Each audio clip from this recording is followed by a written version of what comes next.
Good day to you viewers, welcome to my channel. If you are new here, consider subscribing to my channel and turn on the notification bell to get notified whenever we post new updates. Today we shall be looking at an old video that came up after the Biafran War, featuring people like the likes of Cyprian, Ekwensi and others. The aftermath of the Biafran War, Biafran Nigerian War, Civil War. So let's watch, and I also want to get your comments and what you feel and think about the video. Thank you. Will not get their jobs back. Mr. Ekwensi, I suppose you're a classic example of how are the mighty fallen. You were Director of Information for the federal government and for Biafra, and now here you are selling plastic bottles around the country. What's it been like for you?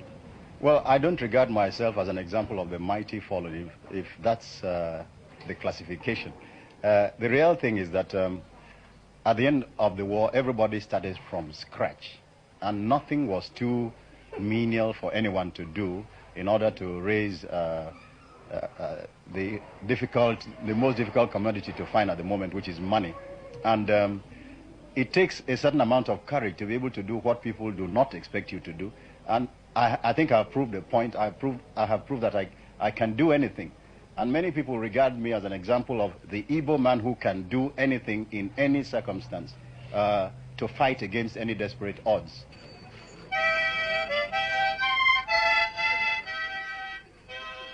For the moment, no matter how hard they try to raise themselves from the ruins of defeat, all Igbos are beggars, dependent on federal government money to get things moving again.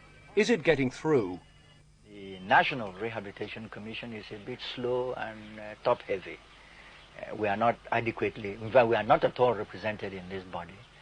And the tendency is for them to be rather parsimonious, you know, in doling out their assistance. But is this malice or inefficiency? For your information, only about £3 million has been utilized so far of the 16 million voted by the federal government. Why such a small amount? I can't tell. You've asked whether it's inefficiency or malice. I don't think it is malice. I don't think it is corruption. I think it's just the civil servant's way of looking at things. He has his own way of doing things. He has no sense of urgency at all. Enugu, the Igbo capital, now has an appalling housing shortage. So many buildings were damaged or destroyed in the war, and there are now 650,000 people living in a town which had a pre-war population only half that size. Any kind of shelter's hard to come by.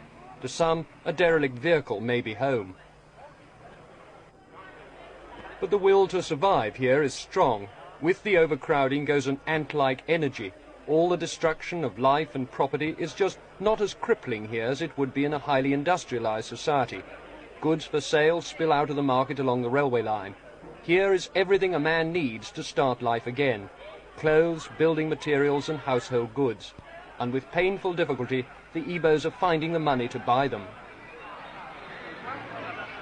There are still plenty of Nigerians who say that the Igbos are much too clever for anybody's good. That's really the reason they fought them during the war, to teach them a lesson, to show them they could neither expect to dominate Nigeria nor set up a country on their own. There's a Nigerian joke that says that the very word Igbo stands for I before others. Certainly the Igbos are competitive and aggressive. The merest look round the market here tells you that. But these are the very qualities they need to recover from the war. No one who was in Biafra during the fighting can doubt the Igbos' ingenuity, their sheer ability to get things done.